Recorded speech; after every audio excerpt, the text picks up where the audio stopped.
PHE জলের pipe পাচার চক্রের সঙ্গে যুক্ত দুজনকে গ্রেপ্তার করল সালতোরা থানা পুলিশ। আজ তাদেরকে বাঁকুড়া জেলায় তোলা হলে তদন্তের স্বার্থে আদালত তাদের পুলিশ হেফাজতের নির্দেশ দেন। গত 3 ও 4 সেপ্টেম্বর মধ্যরাতে কিছু দুষ্কৃতী একটি ট্রাক নিয়ে সালতোরা থানা খড়বোনা বিহারীনাথ রাস্তার পাশে পিএইচই জলের পাইপলাইনের কাজে ডিআই পাইপ লরিটিতে তুলতে থাকে। গোপন সূত্রে খবর পেয়ে সালতোরা থানা পুলিশ ঘটনাস্থলে পৌঁছে দুজন দুষ্কৃতী সহ চুরি করা পাইপ ভর্তি গাড়িটি আটক করে। এই ঘটনা পরিপ্রেক্ষিতে সালতোরা থানাতে একটি মামলা রুজু করা হয়। জানা যায়, ধৃত ওই দুই ব্যক্তি গৌরব কুমার বয়স আনুমানিক 31 ও বীর সিংহ বয়স আনুমানিক 50 বছর। দুজনেই হরিয়ানা রাজ্যের কুরুক্ষেত্র জেলার শাহাবাদ থানা বাসিন্দা। তারপরে ঘটনা তদন্তে নেমে গত 9 সেপ্টেম্বর রাত্রে রঞ্জিত কুমার পণ্ডিত ও লক্ষিন্দর মারান্ডি নামে আরো দুজনকে গ্রেপ্তার করে সালতোরা থানা পুলিশ। ধৃত দুই ব্যক্তি ঝাড়খণ্ডের ধানবাদ জেলা তুন্ডি থানা বাসিন্দা। আজ এক সাংবাদিক সম্মেলনে জানান বাঁকুড়া জেলার অতিরিক্ত পুলিশ সুপার সিদ্ধার্থ দর্জি। তিনি আরো কি জানালেন তা শুনে নেব।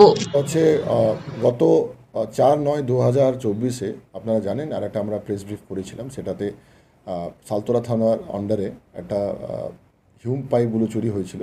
সেই চুরিতে দুজন অ্যারেস্ট হয়েছিল। তারপরে 13টা হিউম পাইপও আমাদের রিকভারি হয়েছে।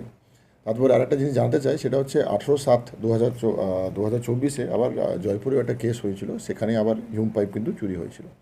সো আজকে যেটা হচ্ছে সেটা হচ্ছে এই সংক্রান্ত আমাদের পুলিশ তদন্ত নেমে আমাদের একটা টিম গিয়েছিল ঝাড়খণ্ডে।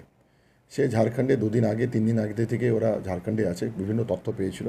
তাতে গতকাল দুজনকে অ্যারেস্ট করেছিল ঝাড়খণ্ড থেকে। অ্যারেস্ট করে আজকে কোর্টে ওনাদেরকে ফরওয়ার্ড করছে।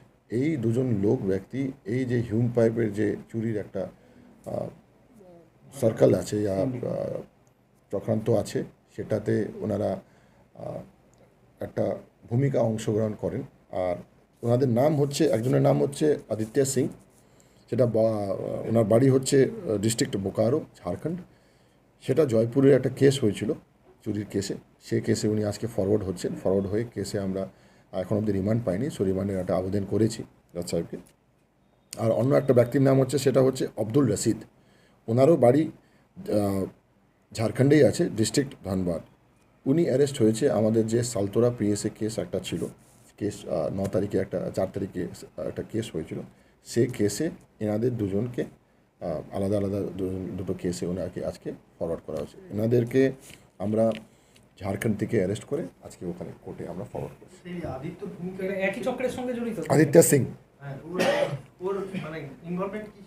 শুনেন, এই কেসটা এখন অবধি আমরা তদন্তই আছি, তো ওদের ভূমিকা আমি ঠিক একটা প্রেসে বলছি না, but we have sufficient evidences. ওই এভিডেন্সের ভিত্তিতেই ওদেরকে অ্যারেস্ট করা হয়েছে। এদের সাথে অনেকগুলো লোক আর যুক্ত আছে। সেই লোকগুলোর এক একটা ভূমিকা আছে, সেটাই জন্য আমরা আজকে এরা কি একটা চক্রের সঙ্গে জড়িত দুজনে? হ্যাঁ, হিম পাইপ চক্র। ইয়েস। আগে কতজন অ্যারেস্ট হয়েছে মানে? আচ্ছা, এর আগে আমাদের কাছে 4 জন অ্যারেস্ট হয়েছে। 2 জন ওই ট্রাক ড্রাইভার আর তার খালাসি হয়েছিল। তারপরেও এর মাঝখানেও